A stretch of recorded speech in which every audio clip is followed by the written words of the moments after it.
Warahmatullahi wabarakatuh. Halo teman-teman, selamat datang di video saya.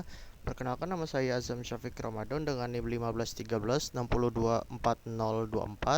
Pada kesempatan kali ini saya akan menerangkan suatu materi yaitu tentang sensor tekanan dan sensor oksigen yang merupakan materi dari mata kuliah pengukuran listrik. Oke, di sini ada dua materi utama yang akan dibahas, yaitu penjelasan tentang sensor tekanan dan sensor oksigen. Nah, jadi tuh sensor tekanan dan oksigen ini merupakan jenis dari sensor otomotif, yang mana tuh di untuk materi English ini terdapat dua sensor, yaitu mekanis dan otomotif. Nah, untuk oksigen dan tekanan ini masuknya ke jenis sensor otomotif. Nah, yang pertama itu sensor tekanan. Sensor tekanan digunakan untuk mengukur tekanan hisap manifold, tekanan atmosfer, uap di dalam tangki bahan bakar, dan lain-lain. Meskipun lokasinya berbeda dan diukur bervariasi, prinsip operasinya itu tetap sama. Nah, sensor tekanan pada otomotif ini umumnya menggunakan chip silikon untuk mengindra tekanan. Chip silikon memegang ketika tekanan berubah, besar tegangan chip silikon menentukan sinyal tegangan outputnya, seperti pada gambar 3.47 di bawah ini. Nah, untuk yang pertama itu ada sensor tekanan absolute manifold. Nah, yang di dalamnya itu terdapat chip silikon yang dipasang di dalam ruang referensi. Satu sisi dari chipnya itu adalah tahanan referensi.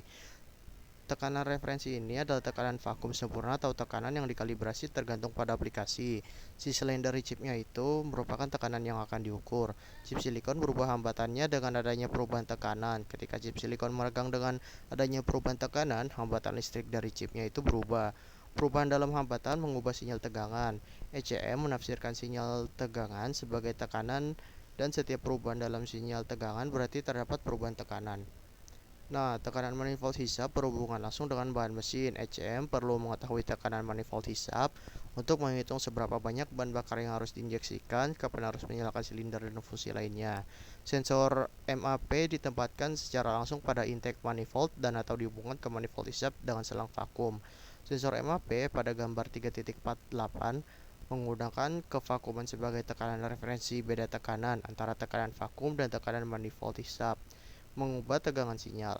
Nah, sensor MAP ini mengubah tekanan manifold hisap menjadi tegangan sinyal atau PIM. Ini terdapat bagaimana sensor tekanan absolute manifold di gambar 3.48 di bawah.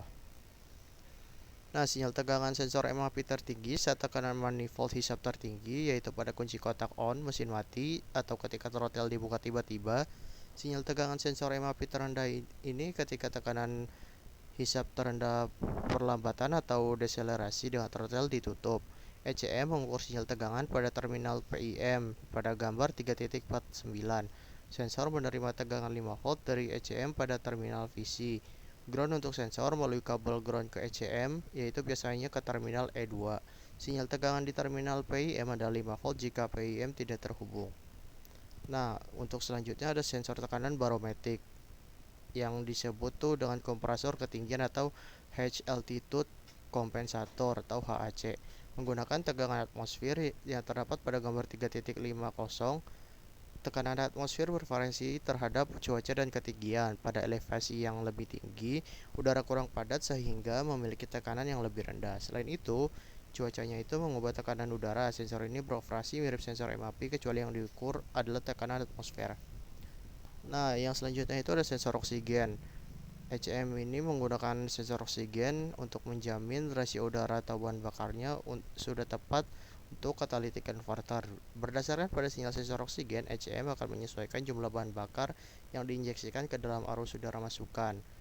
Nah, jenisnya tuh yang umum ada dua, yaitu tegangan sempit yang merupakan model tertua, yang satu lagi rentang lebar yang merupakan model terbaru yang disebut sensor rasio udara.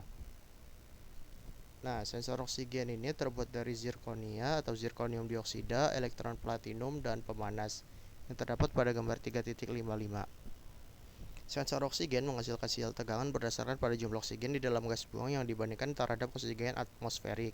Elemen zirkonia memiliki satu sisi yang diarahkan ke arus buangan, sisi yang lain terbuka terhadap atmosfer. Masing-masing sisi memiliki elektroda platinum yang didekatkan ke elemen zirkonium dioksida.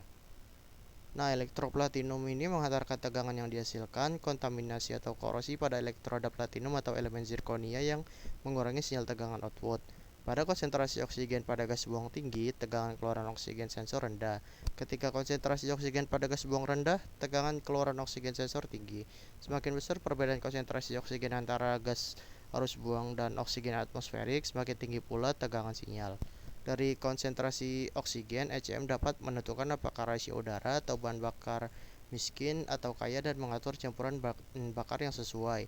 Campuran kaya mengonsumsi hampir semua oksigen sehingga sinyal tegangan tinggi dalam kisaran 0,6 sampai 1,0 volt. Campuran miskin memiliki kelebihan persediaan oksigen setelah pembakaran dibanding campuran kaya sehingga sinyal tegangan adalah 0,4 sampai 1,0 volt. Pada rasio udara atau bahan bakar stoikiometri yaitu 14,7:1, tegangan keluaran sensor oksigen sekitar 0,45 volt. Nah, jadi itulah penjelasan tentang sensor tekanan dan sensor oksigen. Apabila terdapat kesalahan mohon dimaafkan. Terima kasih telah menonton. Wassalamualaikum warahmatullahi wabarakatuh.